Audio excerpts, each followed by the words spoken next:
Let's go on with The Outsiders. The most important thing to remember from the last time we read was that Two-Bit and Ponyboy went to visit Johnny in the hospital and Dally. And when they talked to Johnny, he really wasn't looking that good, and he said that he could not feel his legs at all. Alright, so we'll continue from Johnny's hospital room. "You'll be okay," I said with fake cheerfulness. "You gotta be. We couldn't get along without you." The truth of that last statement hit me. We couldn't get along without him. We needed Johnny as much as he needed the gang, and for the same reason. "I won't be able to walk again," Johnny stated, then faltered, "not even on crutches. Busted my back." "You'll be okay," I repeated firmly. "Don't start crying," I commanded myself. "Don't start crying. You'll scare Johnny." "You want to know something, Ponyboy? I'm scared stiff. I used to talk about killing myself." He drew a quivering breath. I don't want to die now. It ain't long enough. 16 years ain't long enough. I wouldn't mind it so much if there wasn't so much stuff I ain't done yet. And so many things I ain't seen. It's not fair. You know what? That time we were in Windrixville was the only time I've been away from our neighborhood. "You ain't gonna die," I said, trying to hold my voice down. "And don't get juiced up, because the doc won't let us see you no more if you do. 16 years on the streets, and you can learn a lot. But all the wrong things, not the things you want to learn. 16 years on the street, and you see a lot, but all the wrong sights, not the sights you want to see." Johnny closed his eyes and rested quietly for a minute. Years of living on the East Side teaches you how to shut off your emotions. If you didn't, you would explode. You learn to cool it. A nurse appeared in the doorway. "Johnny," she said quietly, "your mother's here to see you." Johnny opened his eyes. At first they were wide with surprise. Then they darkened. "I don't want to see her," he said firmly.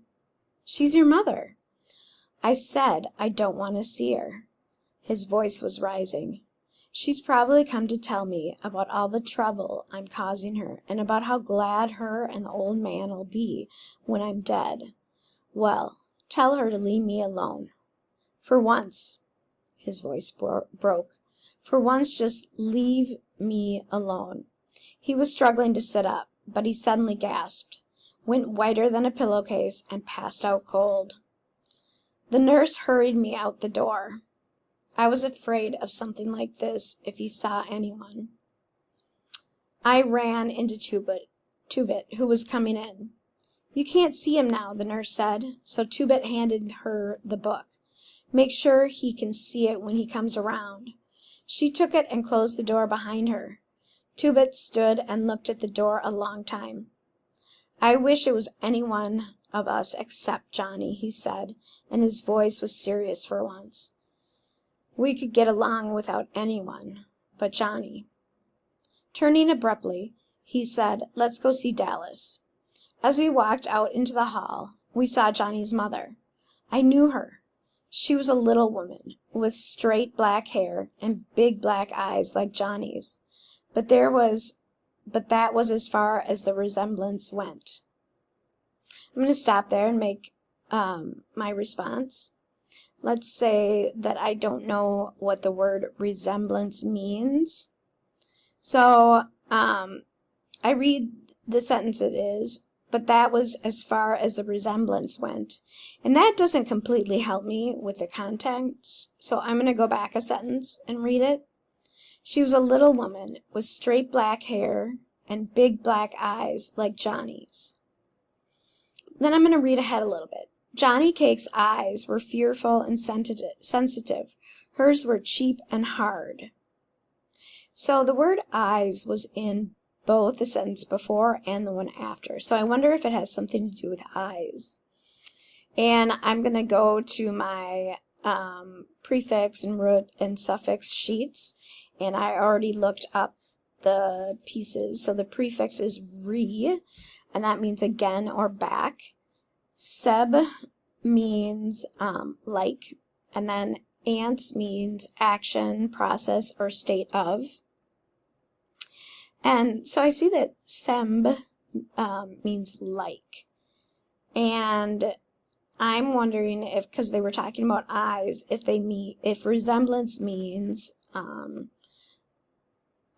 like you look alike, because they were talking about eyes and having the same eyes. So I think resemblance means that Johnny is looking like his mom. Okay, now I can go on. As we passed her, she was saying, "But I have a right to see him. He's my son. After all the trouble his father and I have gone to raise him, this is our reward. He'd rather see those two-count hoodlums than his own folks."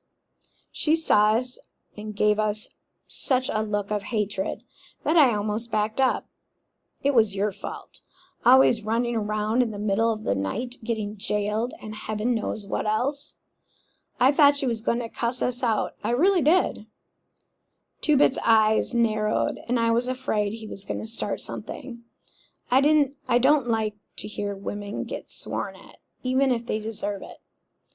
"No wonder he hates your guts," Two-Bit snapped. He was going to tell her off real good, but I shoved him along.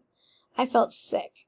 No wonder Johnny didn't want to see her. No wonder he stayed overnight at Two-Bit's, or at our house, and slept in the vacant lot in good weather. I remembered my mother, beautiful and golden, like soda, and wise and firm, like dairy. "Oh, Lordy!" There was a catch in Two-Bit's voice, and he was closer to tears than I'd ever seen him. "He has to live with that." We hurried to the elevator to get in the next floor. I hoped the nurse would have enough sense not to let Johnny's mother see him. It would kill him. Dally was arguing with one of the nurses when we came in. He grinned at us. "Man, I'm glad to see you. These hospital people won't let me smoke, and I want out." We sat down, grinning at each other. Dally was his usual mean, ornery self. He was okay. "Shepard came by to see me a while ago." "That's what Johnny said. What'd he want?"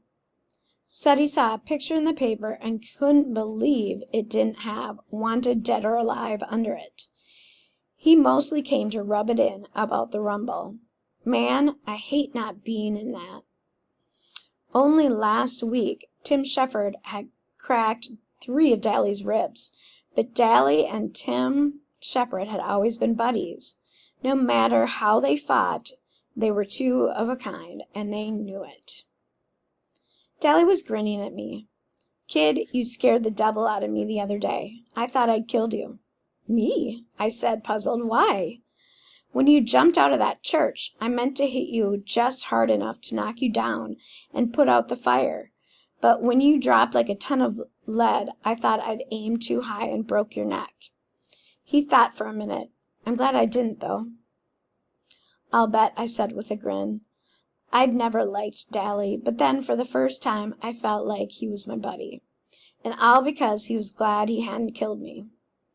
Dally looked out the window. He sounded very casual.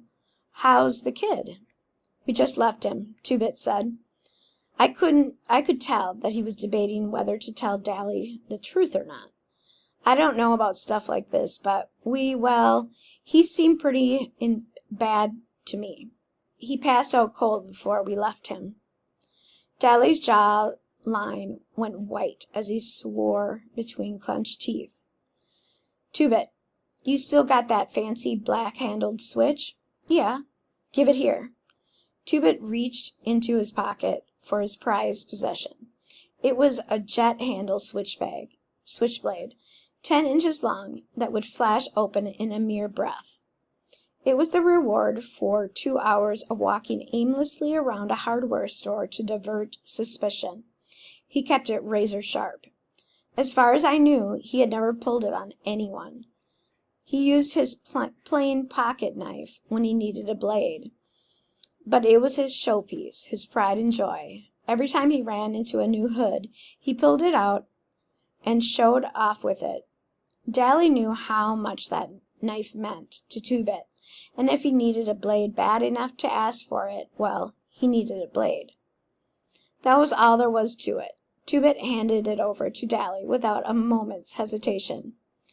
"We gotta win that fight tonight," Dally said. His voice was hard. "We gotta get even with the Socs for Johnny." He put the switch under his pillow and lay back, staring at the ceiling. We left. We knew better than to talk to Dally when his eyes were blazing, and he was in a mood like that. We decided to catch a bus home. I just didn't feel much like walking or trying to hitch a ride. Two-Bit left me sitting on the bench at the bus stop while he went to a gas station to buy some cigarettes. I was kind of sick to my stomach and sort of groggy. I was nearly asleep when I felt someone's hand on my forehead. I almost jumped out of my skin. Two-Bit was looking down at me worriedly. "You feel okay? You're awful hot." "I'm all right," I said, and when he looked at me as if he didn't believe me, I got a little panicky. "Don't tell Derry, okay? Come on, Two-Bit, be a buddy. I'll be well by tonight. I'll take a bunch of aspirins." "All right," Two-Bit said reluctantly, "but Derry'll kill me if you're really sick, and go ahead and fight anyway." "I'm okay," I said, getting a little angry. "And if you keep your mouth shut, Derry won't know a thing." "You know something," Two-Bit said as we were riding home on the bus. "You'd think you could get away with murder, living with your big brother and all, but Derry's stricter with you than your folks were, ain't he?" "Yeah," I said, "but they'd raised 2 boys before me. Derry hasn't. You know, the whole thing that keeps Derry from being a Soc is us." We are going to stop there, and you can make your response when the video stops.